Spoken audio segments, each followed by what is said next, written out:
नमस्कार दोस्तों, आज की हमारी कहानी एक यूपी के एक छोटे से गांव की है, हिरन गांव की, जो पहले तो बहुत ज़्यादा सुखी और खुशमय था। लेकिन एक इंसिडेंट ने इस गांव को पूरी तरह से हिला के रख दिया और ये कभी खुश नसीब गांव और कभी खुश नहीं हो पाया और इसमें सिर्फ बुरी चीज़ें ही होने लगी।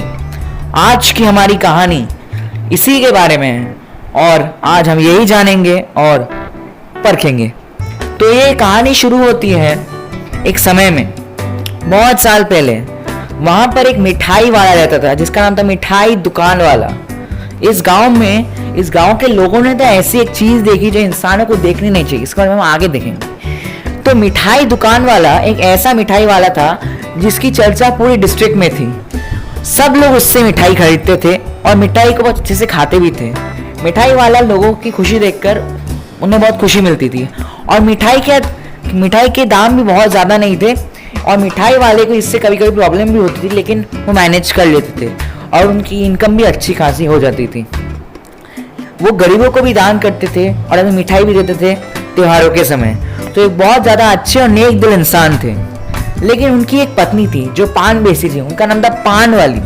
तो पान वाली को हमेशा अपने पति के सक्सेस से बहुत जलन होती थी और हमेशा उनसे आगे बढ़ने की कोशिश करते थे और इसी वजह से इस घर में बहुत सारे झगड़े भी होते थे। साल बीतते गए, झगड़े भी बढ़ते रहे। एक दिन उन्होंने सोचा कि मैं अपनी पत्नी के साथ और नहीं रह सकता, मैं उन्हें डिवोर्स दे दूंगा। तो उन्होंने सोचा कि अब दे ही देते हैं डिवोर्स। तो उन्होंने एक दिन उनके सामने ये प्रस्ताव रखा कि मैं तुम्हें ये छोड़ूंगा और मेरी इतनी इतनी संपत्ति तुम्हें मिल जाएगी। तो पान वाली हो गई ट्रिगर्ड। तो उन्होंने सोचा, अरे बाप रे, ये तो मुझे ज्यादा पैसा देगा ही नहीं, अब तो मैं क्या करूं। तो उन्होंने अपने उस बारे में सोचा कि कैसे उन्हें सारा संपत्ति सारे पैसे वो खुद हड़प ले सकती है। तो उन्होंने अपने लखनऊ से अपने हैंडसम लाल को बुलाया और हैंडसम लाल ने अपनी माता जी को फोन पे बताया, पान वाली जी क्या बात है। तो उन्होंने ये बात बताई कि तुम्हारे पिताजी के बारे में कुछ बात करनी है, तुम जल्दी से हिरन गांव चले जाओ। तो वो आ गया हिरन गांव आकर उसने ये बताया कि तुम्हें अपने पिताजी का कत्ल करना पड़ेगा जिससे सारी संपत्ति तुम्हें मिल जाए। वो पहले तो सोचे कि ये नहीं, ये कैसे, मैं इतना बड़ा अन्याय कैसे कर सकता हूँ। जिन्होंने मुझे पाला पोसा, मेरे लिए कमाया, मेरे लिए अपना खून पसीना एक किया, मैं ऐसा कैसे कर सकता हूँ।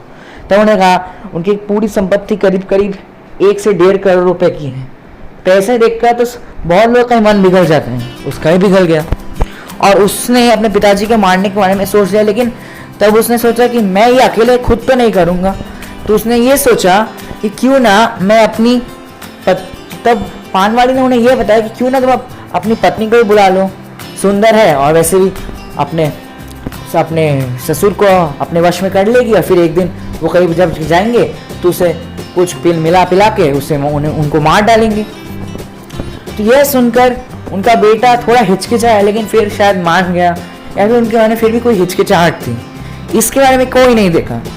उसने अपनी पत्नी को बुला लिया और फिर पत्नी जब उनकी हिरन गांव आई तो उनकी सास ने उन्हें ये बताई, बहू, तुम्हें अपने ससुर जी का कत्ल करना है और तुम्हें ये काम उनके अपने वश में करना है और फिर एक दिन उन्हें चुपचाप जंगल में जाके उन्हीं की बनाई मिठाई में जहर मिलाकर उन्हें मार डालना है। जहर मैं मिला दूंगी, कोई चिंता नहीं है।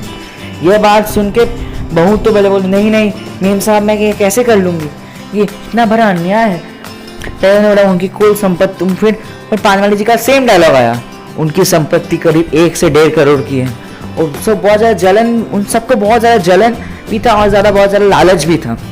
तो उन सब ने ये सोचा, वाह, इतना पैसा तो मुझे पूरी ज़िंदगी मुझे और काम नहीं करना पड़ेगा। तो उन लोगों ने, क्योंकि तब के टाइम अलग था, गाँव में वैसे भी इनकम कम होता है और वहाँ पर 1 करोड़ रुपये का मतलब बहुत ज़्यादा पैसे होते हैं, 10 मिलियन इंडियन रुपीज़। ओके, तो तब उन्होंने ये बात सोचा कि अब ये इस काम को अंजाम कैसे दिया जाए।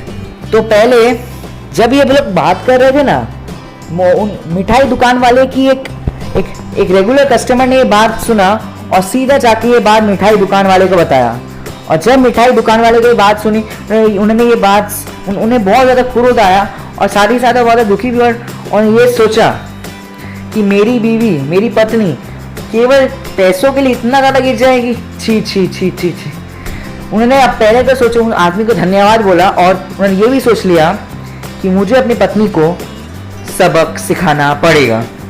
तो उन्होंने पहले तो अपने घर गए और अपने बेटे से बात की और उन्होंने उस बेटे से पूछा, क्यों तुम्हारी पत्नी और मेरी माँ, तुम्हारी माँ मिलके मुझे मारने वाली है, मुझे मार डालने वाली है? तो उन्होंने कहा, हाँ पिताजी, क्योंकि वो आपकी सारी संपत्ति हड़पना चाहते हैं। यह बात सुन के उन्हें बहुत ज़्यादा दुख हुआ, पर दया आई, क्योंकि शायद वो अपने बेटा अपने बाप को नहीं मारना चाहता था, लेकिन फिर भी माँ के प्रेशर में आके उसे एक बात करना पड़ रहा था। तो उन्होंने एक पत्नी को सबक सिखाने का एक बात सोचा। उन्होंने कहा कि बेटा, जिस दिन वो मुझे जंगल में ले जाए, मैं जानता तुम्हारी बीवी मुझे अपने वश में लाने की कोशिश कर रही है, जिस दिन हम जंगल में जाए उस दिन तुम हमसे ठीक 10 कदम पीछे चलते रहोगे, और जब हम लोग उस मिठाई को खाने वाले होंगे तब तुम्हें जोर से बोलना है, पिताजी उसको मत खाए, मिठाई दुकान वाले, इसे मत खा, इसमें जहर मिला है, इसे खाएंगे तुम मर जाओगे। और फिर मैं नहीं खाऊंगा और फिर तुम लोग भी गुस्सा होके वापस आके तुम्हारी मम्मी को सुनाऊंगा और ट्राई तो उस पुलिस में जाने की भी धमकी दूंगा और तुम्हारी मम्मी जी को, पान वाली जी को एक बहुत बड़ा सबक सिखाऊंगा। लेकिन जब ये वाक्या होता है, जब वो लोग निकलते घर से जंगल के लिए, तब उनके पीछे उनका बेटा 10 कदम दूर पे जा रहा था। और जब वो उनकी बहू उन्हें, ससुर जी को जब वो मिठाई खिलाने वाले, तब उनका बेटा 10 कदम दूर से बोला, मिठाई दुकान वाले, पापा जी रुक जाइए, इसमें जहर मिला है, आप अगर इसे खाएंगे तो आप मर जाएंगे, आप कभी और जिंदा नहीं हो पाएंगे। ये बात सुनकर उन्हें तब एक्टिंग तो करना था, उन्होंने अच्छे से एक्टिंग किया और उनका मन तब कपकपा गया, थपथपा गया, पपपा गया। और तभी वो अपनी बहू पे बहुत ज़्यादा गुस्सा हुए और उन्हें कोर्ट और पुलिस में ले जाने की धमकी भी दी। तो उन्होंने पहले सोचा कि मुझे तो पहले पान वाली जी से बात करनी है, तो वो अपने घर की तरफ बढ़ रहे थे। लेकिन जो वफादार कस्टमर था ना मिठाई दुकान वाले का, जिसने उन्हें बताया कि आपकी बीवी और पत्नी और बहू मिलके आपका कत्ल करने वाले जंगल में जाके, उसने सारे गांव को ये बात बता दी थी तब तक।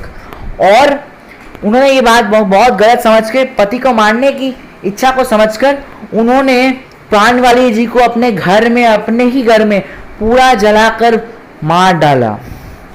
और जब तक मिठाई दुकान वाले अपने बेटे और अपनी बहू के साथ वहां पर पहुंचे, तब तक वो मर चुकी थी और सारे गांव वाले हंस रहे थे। ऐसे करके वो लोग हंस रहे थे। वो गांव वालों के ऊपर वो कुछ, जब उन्होंने ये देखा तो उनकी आंखें फटी की फटी रह गई, वो स्तब्ध हो गए कि अब मेरी बीवी जिंदा ही नहीं रही, सबक किसको सिखाऊंगा। उन्हें बहुत ज़्यादा दुख हुआ, साथ में गुस्सा भी हुआ, लेकिन उन्होंने थोड़ा बहुत अच्छा लगा कि अब ये झगड़े से तो मुझे छुटकारा मिलेगा। लेकिन एक बात याद रखना कि जो इंसान एक बार पैसों की लालच में पड़ जाता है, वो हमेशा के लिए ख़त्म हो जाता है और उसके लिए प्यार की ज़िंदगी में और कोई मायने ही नहीं रखता। और तब जब उनकी पत्नी की जब मौत हो गई, सबको दुख हुआ, लेकिन जिन गाँव ने उन्हें बेरहमी से जला दिया उन्हें दुख नहीं हुआ, क्योंकि उनके लिए वो उनके प्रिय मिठाई दुकान वाले की जान लेने वाली थी। तो उन सबको ज़्यादा दुख नहीं हुआ, उनको फ्यूनरल में आए ज़रूर, लेकिन हमें ये बात भी याद रखना चाहिए कि पान वाली जी के आखिरी शब्द क्या थे। वो थे, मैं अपने पति का पैसा लेकर रहूंगी, किसी भी हालत में तुम लोगों को भी नहीं छोड़ूंगी। इसके बाद 6 महीने के अंदर मिस्टर मिठाई दुकान वाले और उसके बेटे के उनके बेटे के मौत हो जाते हैं, वो भी 6 महीने के अंदर, और उनकी मौत भी एक बहुत बड़ी रहस्य रह गई। और इसके बाद ये गांव कभी भी सुखी नहीं रह पाया, और जो भी नए लोग आते उनकी मृत्यु हो जाती, या फिर उनकी तबीयत खराब हो जाती, या फिर वो पागल हो जाते, और पूरा गांव कभी सुखी नहीं रह पाया। और इसी के साथ दुर्गत घटनाएं वहां पर होती ही रही। और आज भी होती है। तो भाई इसी के साथ आज की कहानी ख़त्म होती है। ये बात पर हमें ये जाननी चाहिए कि जेलसी बहुत बुरी है और हमें ये करना नहीं चाहिए। हमेशा प्यार के साथ रहना चाहिए, अपना घर संसार के साथ कि लोगों के साथ भी अच्छे रिलेशन बनाए रखने चाहिए और जलन नहीं करना और सबके साथ मिलजुल के रहना चाहिए। और क्या कह सकते हैं हम। लोग कहते हैं कि ये पान वाले की नाराज आत्मा ने किया है और जब भी मैं इस कहानी को याद करता हूँ तब मेरे रोंगटे खड़े हो जाते हैं।